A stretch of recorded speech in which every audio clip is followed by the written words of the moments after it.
As we're winding down our theme this month of non-attachment, my topic today is always another way. Always another way. I want to go back again to the definition that we've been using of non-attachment. Spirit definition. This one's not in the Webster's. This is in the Letters from the Infinite. It's not published yet, this part, but I get these downloads. These definitions are of spiritual qualities. And I always want to emphasize the spiritual qualities are the building blocks of everything, especially who we are. It's not stuff to chase after. It's stuff for us to more fully reveal within ourselves. So whatever it is, love, peace, joy, power, truth, whatever that is, that's who you are. Okay? We have a tendency to want to make nouns out of these spiritual qualities and go chase after them. But they're not nouns. They're verb. Peace is a verb. Peace is a verb. Okay?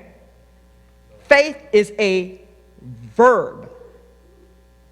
You are a verb. You're a verb. You're not a noun. You are activity in motion. Life isn't happening to you, it's happening as you.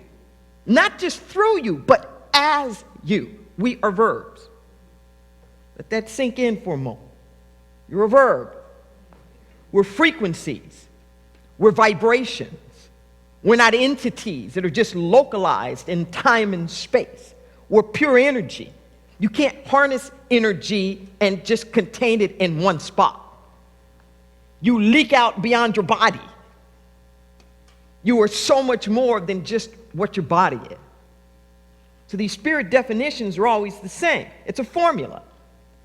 Describes the spiritual qualities as places and spaces in the universe where certain kind of consciousness is taking place. It describes what we bring to the table that meets what's already here and what the activity is that has to take place for us to truly experience the spiritual qualities. See, they're always present. We just don't always feel it. We just don't always experience it. See, love is always here. Sometimes we're feeling it, sometimes we're not. See, truth is always here. Sometimes we're feeling it, sometimes we're not.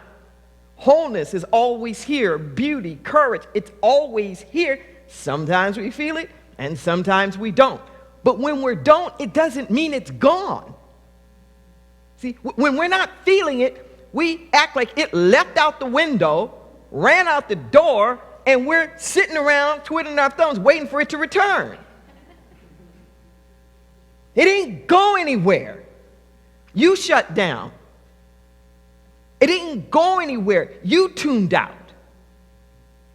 It didn't go anywhere. It literally, what we experience is day and night, is not the sun rising and setting. The sun's not going anywhere. We're moving. We're rotating back and forth. But the sun's not going anywhere. And just like we live with this illusion that the sun is coming up and the sun is going down, we're living with the illusion love is going in, love is going out. Prosperity is coming in, prosperity is coming out. And ignoring the fact we're the ones moving. We're the ones who are moving. So in this definition of non-attachment, it describes non-attachment as where your desire for certainty.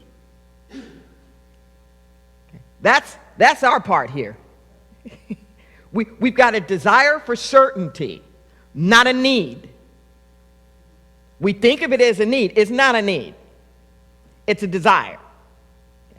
And in order for us to experience non-attachment, there's something we got to do with this desire for certainty. It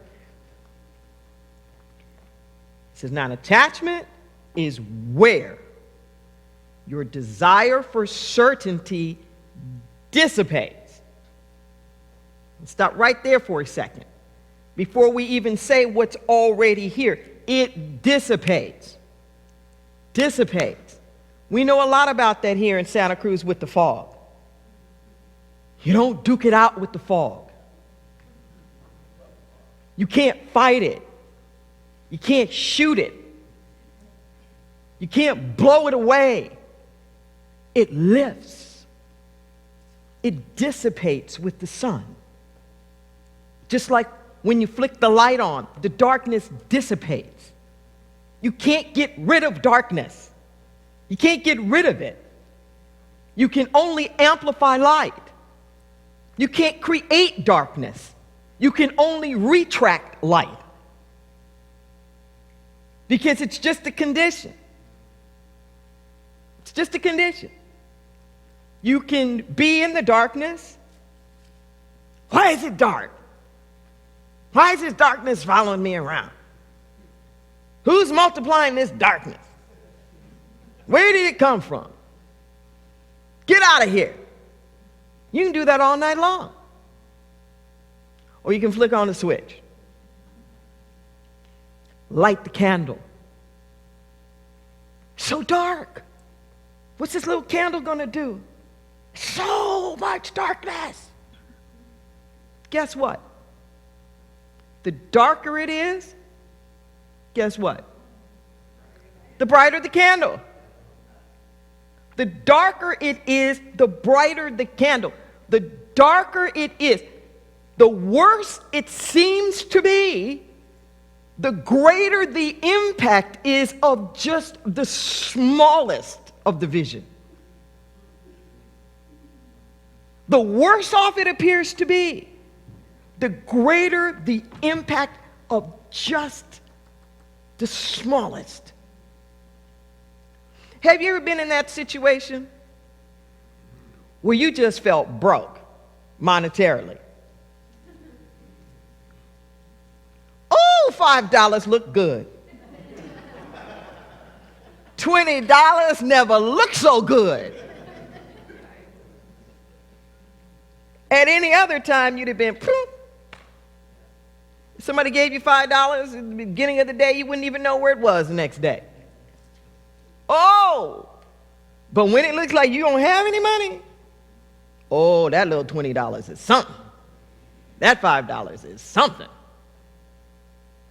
When you feel estranged, you're not feeling connected to people, the smallest amount of kindness,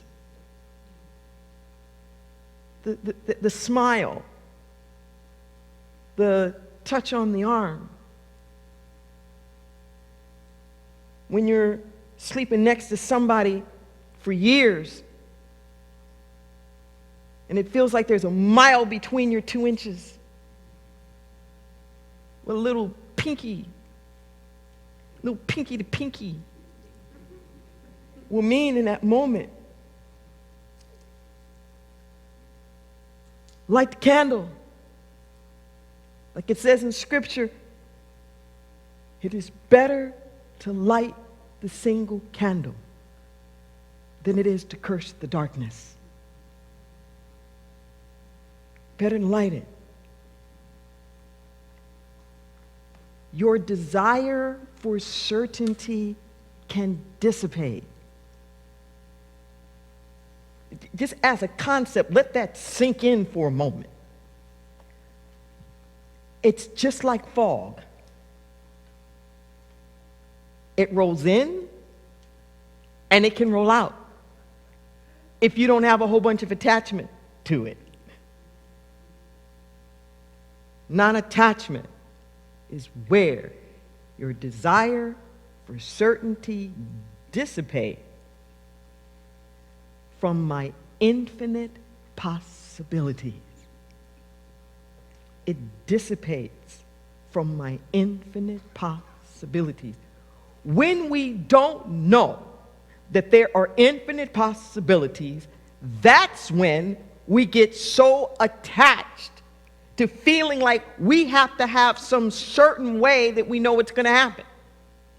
But here's the crazy part about that, is that the certainty that we hold on to isn't even necessarily the vision of what we want to have happen. We get attached to stuff because it's familiar, not because it's right, not because it's best, not because it's highest. You can have a battered woman in a shelter who is more likely to go back home to the abuser with the absolute certainty she's going to get beat up again.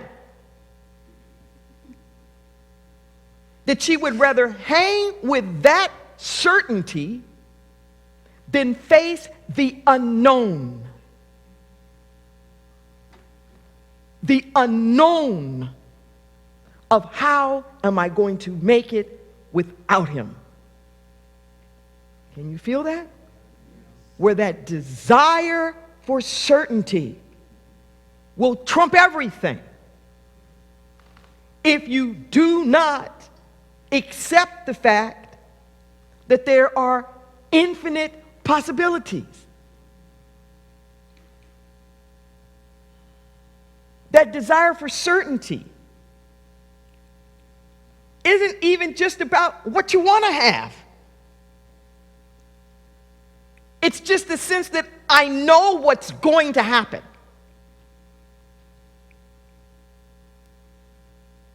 I know what's going to happen. Why do we have such a desire to want to know what's going to happen? It's time to evolve. That's our Neanderthal brain. That's the most primitive aspect about us, which associates uncertainty with danger. It associates uncertainty with vulnerability.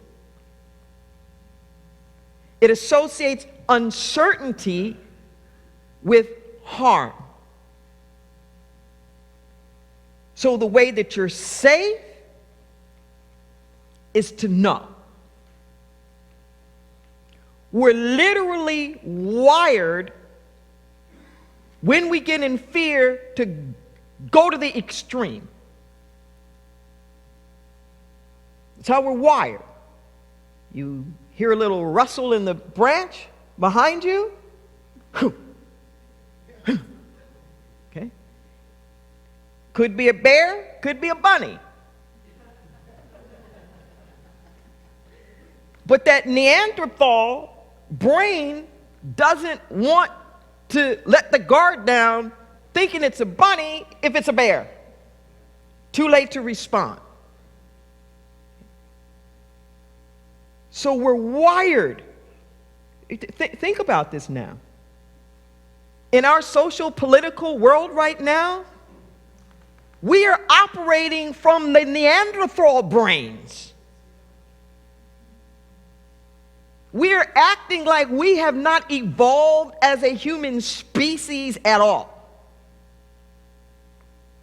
Like we're back to cavemen.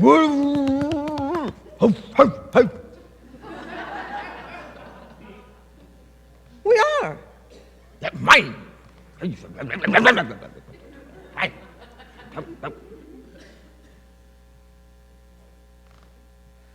Let's evolve. We got more gray matter than that. We evolve. Where uncertainty doesn't register as fear or danger. Where uncertainty registers as potential, as possibility. So it's interesting. We got this Neanderthal brain But when you look at little children and you look how they develop, they're not attached to certainty. They don't want it prescripted. When they go into the sandbox, when they go into get the crayons, let's see what happens. Let's just get together. There's a sense of possibility. There's a sense of creativity. Whole would be a bird. Okay. Now we're a firefighter. Now we're this. Now we're that. Because there is this open-ended. There's nothing that says, well, you were a bird yesterday. So why you go changing up, trying to be a horse today? You know we're a bird.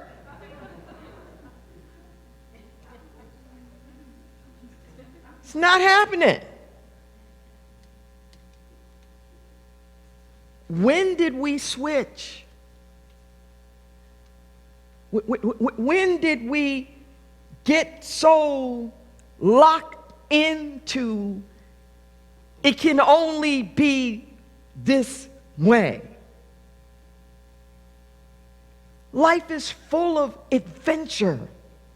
Life is full of creativity. Life is full of magic. Life is full of potential. There is so much more than that you can do that you don't even know that you can do.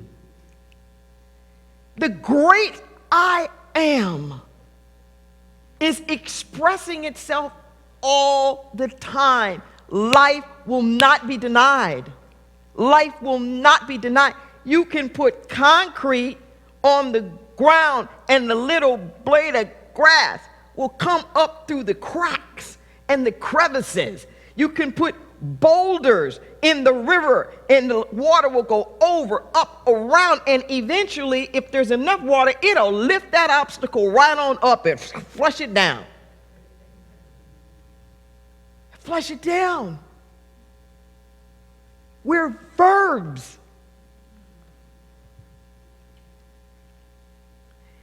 It took me the longest time to get this. And I won't say I've got it. I have it more than I used to. Our job is not so much to make it happen. Our job is not so much to make it happen. Our job is to know that it can happen. Your job is not so much to make it happen. It's to hold the space and consciousness of the possibility of it happening. The more narrow you become in your expectations, the more you are limiting your experience. When you get so locked into it's only this way, you can't see the blessing. When you get locked into it can't happen any other way, whether you like it or not, don't ever say you're on a fixed income. Don't say that. You can say, I get X amount of money from Social Security. I get X amount of money from my retirement fund. I get X amount of money from, my pension or the trust fund or student loans or whatever it is. But never let that be the ceiling. That's just your floor, baby. That's not the top. That's just the little bit that you are sure of. But never let that be your ceiling. I really want, because the universe is just saying yes to you all the time. When you say, this is all I have, This is all I'm getting. Universe says, okay. It just says yes. When you say, I'm lonely, life sucks,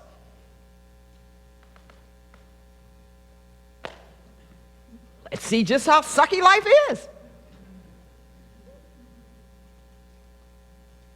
There's an abundance of everything. Are you with me? Everything is in abundance. Even when you think you are experiencing lack, you feel like you're experiencing a lot of it.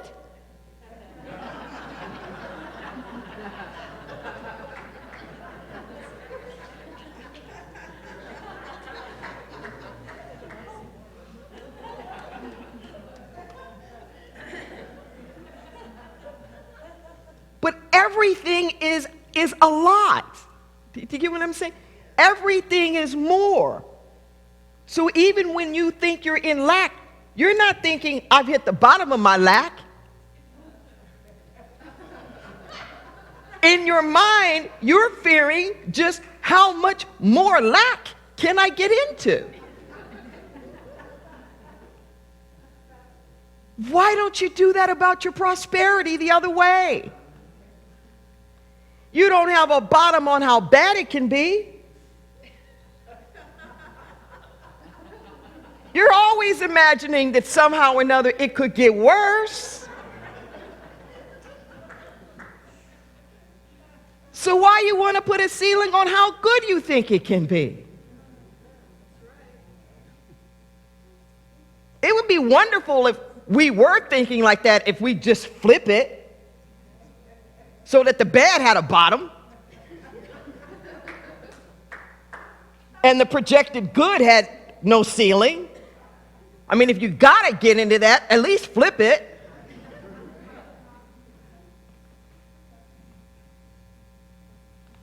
There's always another way. See, everything is energy. Matter is neither created nor destroyed. It only changes form. It's all here. It's all here. Anything that's going to get made is going to be made out of the stuff that's already here. Whether we're talking about environmental energy or whether we're talking about you and your energy, that everything we have to work with is already here. The courage, the beauty, the power, the love, the whatever, it's in you now. You can't get it from someplace else. You can't go out and buy courage.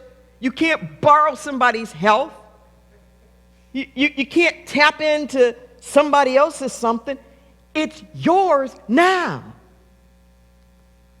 So it's just a question of how much are you willing to claim it so it can come through you.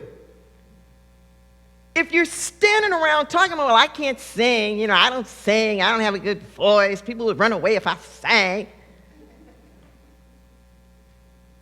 Nothing can come through you. We're waiting for stuff to come to us. But you can never experience anything coming to you. You can only experience what you are and what's coming through you. If you believe yourself to be poor and you win the lottery, you're just going to be a poor person with a lot of money. You're going to be a poor person with a lot of money. You won't feel comfortable in it. You won't feel secure in it. You're going to constantly be worried about losing it. And guess what? You're going to lose it, baby. Because as a spiritual being, you have so much integrity. you will not let yourself hold on to anything you don't think you deserve. You have that much spiritual integrity that you will not allow yourself to feel like a fraud.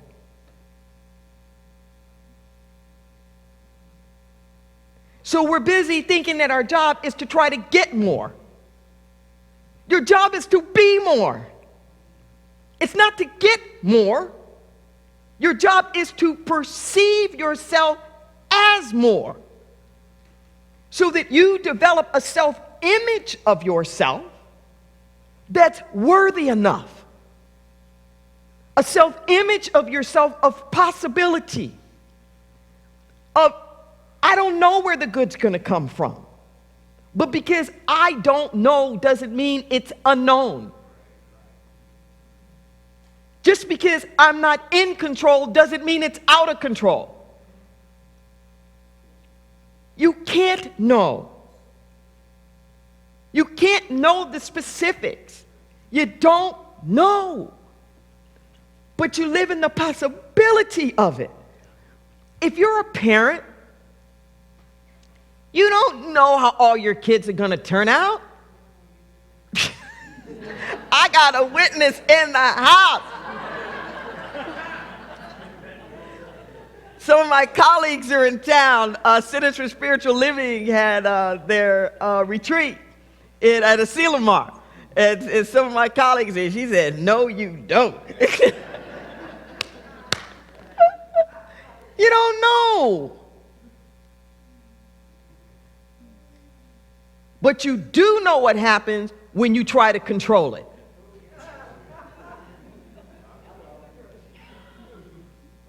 Why is it any different with your life?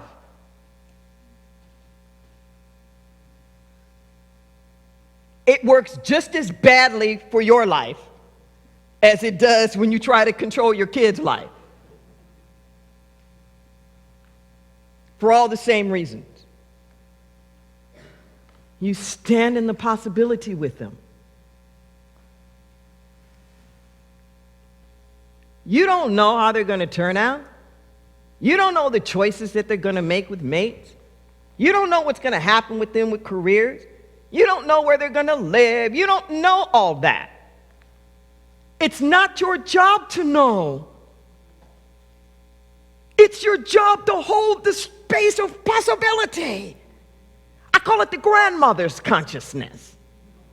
You know, because when you're a parent, you're still kind of in it.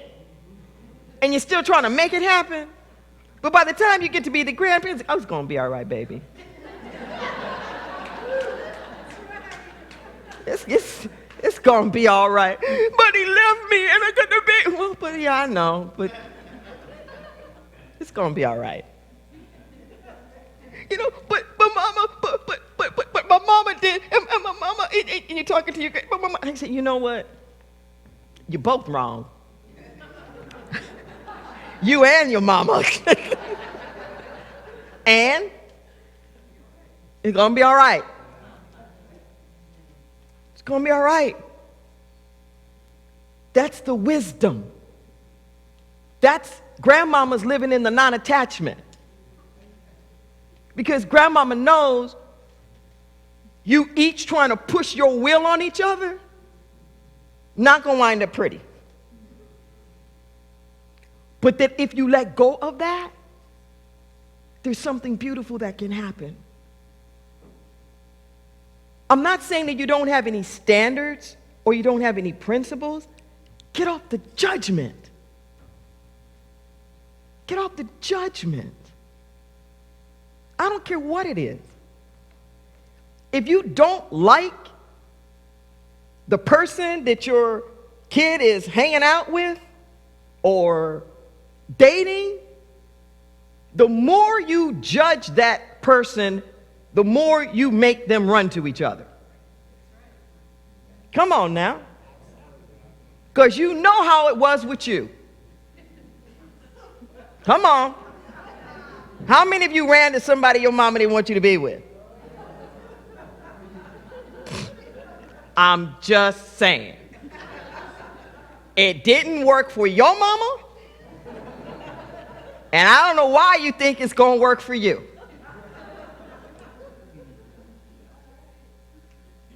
Just speak truth.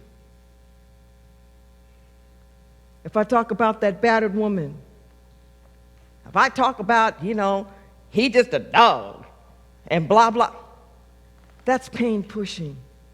Pain pushes until vision pulls.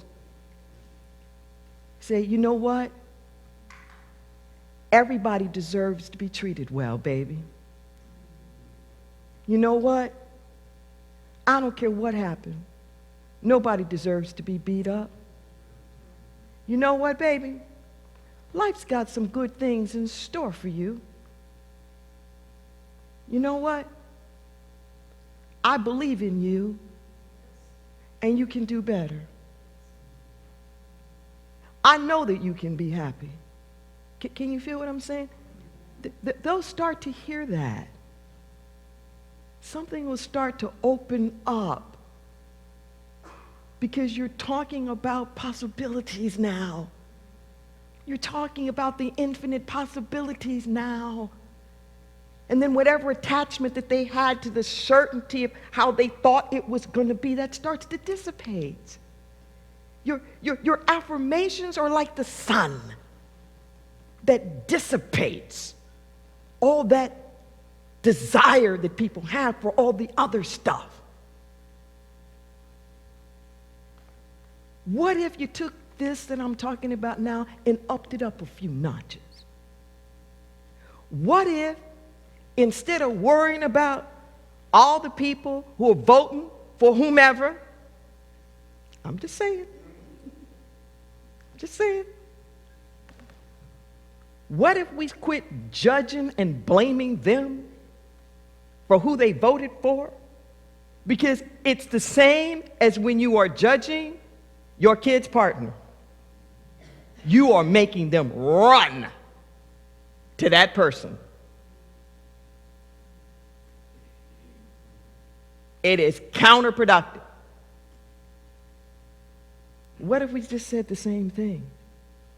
You know what? I see you. And I see you're hurting.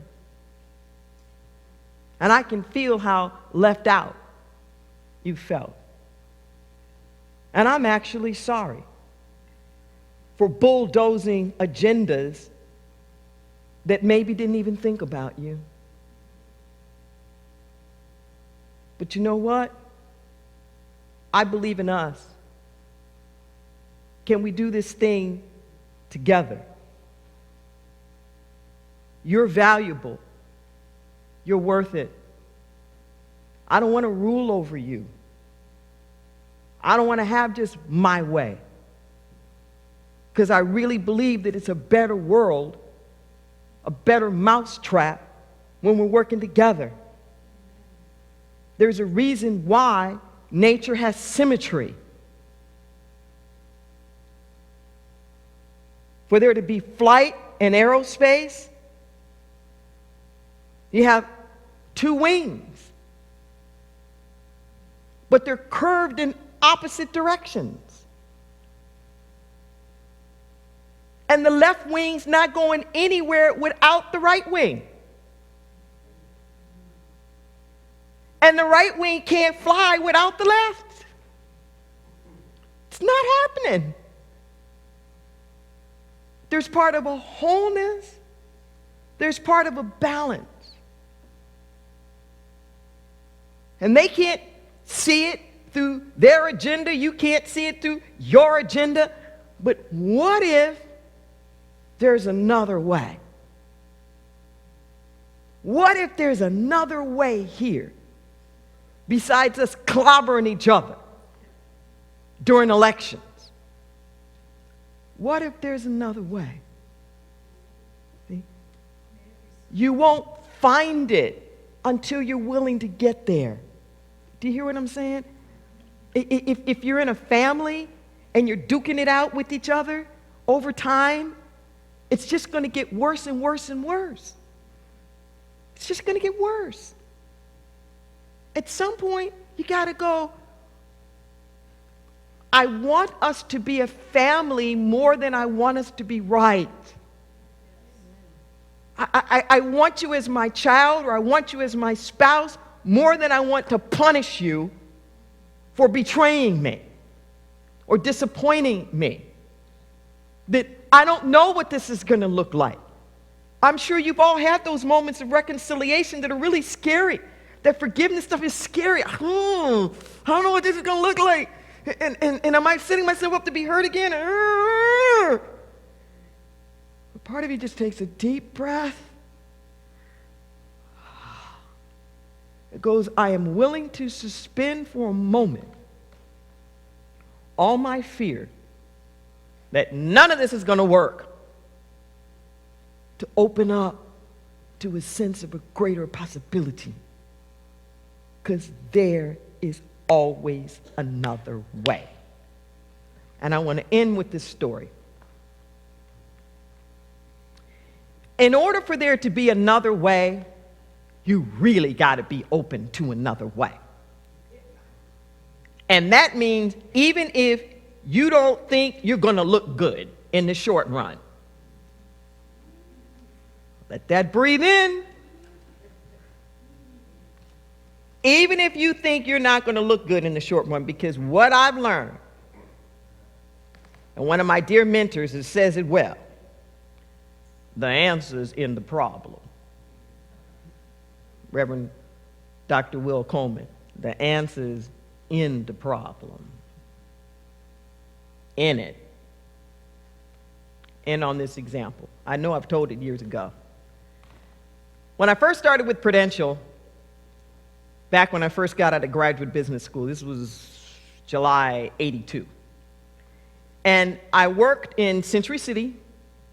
At that time, we were on the 13th floor of the West Tower, those big twin towers, those triangular things in Century City. Prudential owned those and the whole block. So I'm in real estate investments with them. I lose my keys. And these are the keys to the whole office and everything. Now, they didn't have women in investments. They didn't have black people in investments, let alone women in investments. Can I tell you how I felt losing the keys within 2 weeks? So I was listening to Frank Richelieu. No, actually it was William Hornaday. I used to listen to the New Thought programs. He was the first minister that Ernest Holmes plucked to be a religious science minister. And I had studied under him at the original Founders Church of Religious Science in Los Angeles.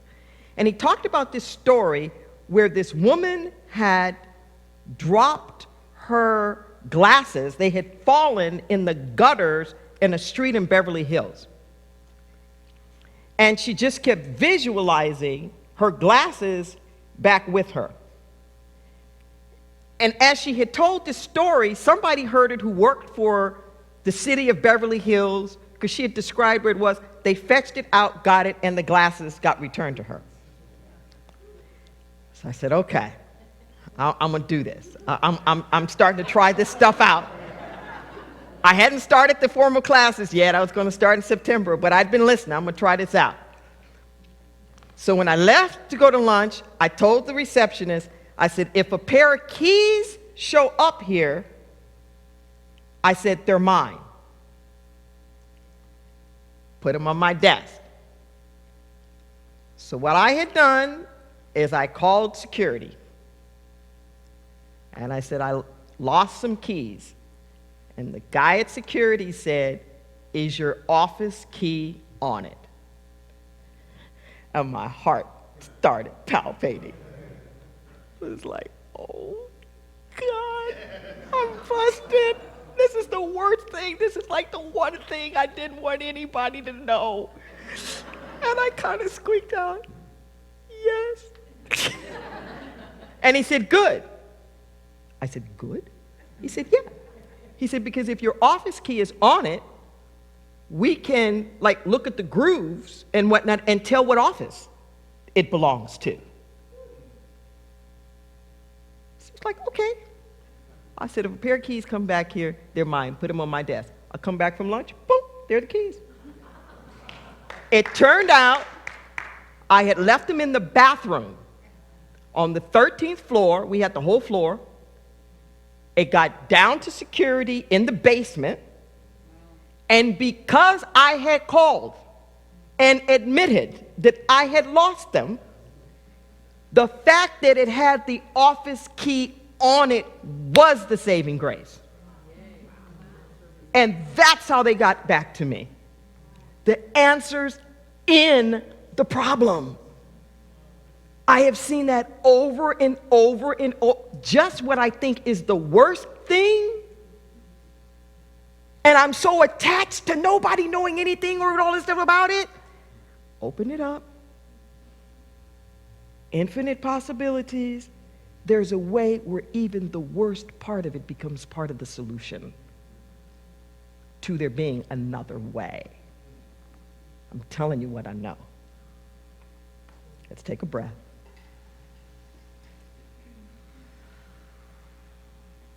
Let us pray.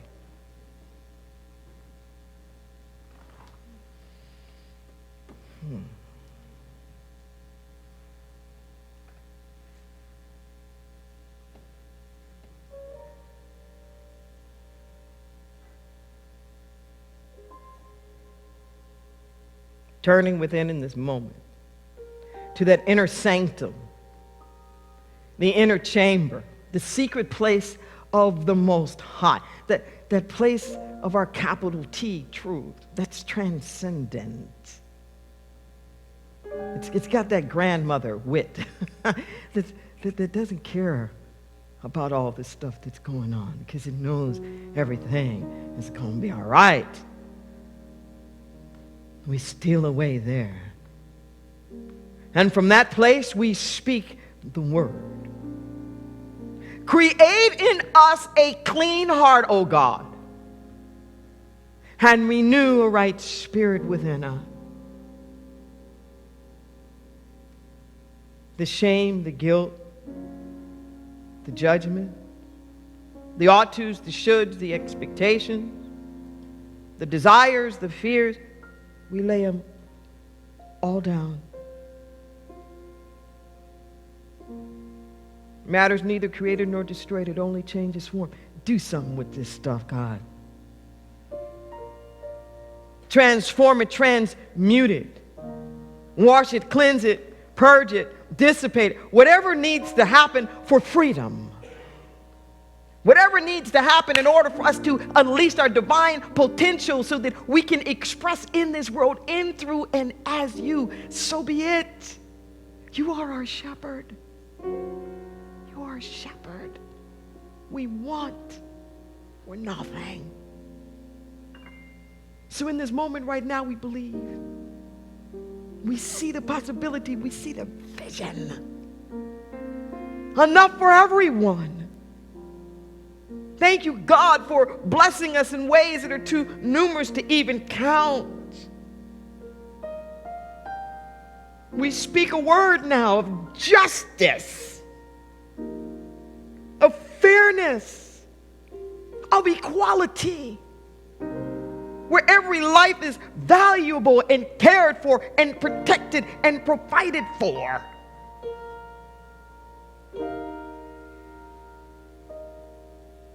We hold the highest vision for that and call it forth. We call forth the health in our body temples, vibrant chi, restoring. Every moment the cells regenerating. We're not stuck with anything. This is a brand new body every day. So it is with our body politic, with our financial body, our bodies of affairs. Recreating itself all of the time. So we activate the divine pattern. Back to the wholeness. Beyond the hurts. Beyond the pain. the transcendent awareness of who we are. We speak a word for this planet. From the ice melting in the Arctic to the fires burning in the Amazon. Peace, be still. Peace, be still. I pray a reverence for the clean water and the clean air. For all the things that are incumbent upon us, guide our feet. Strengthen our will and our capacity.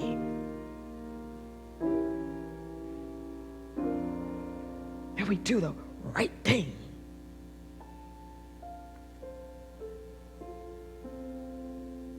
I say thank you for this spiritual community,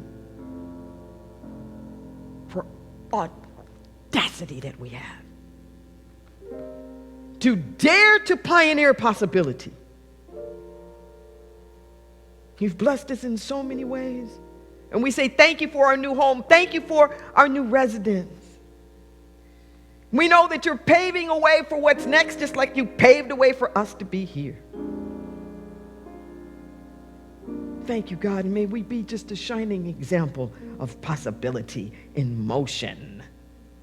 So it's not just for us, but that we can prove and demonstrate the principle so that there is no doubt in anybody's mind that our God is an awesome God.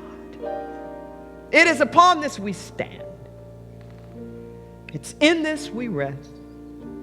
Right action, divine order everywhere. It's good, it's done.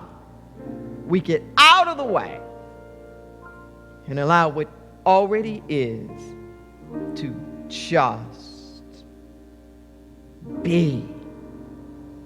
To just be. And so it is. Amen and amen. There's always another way.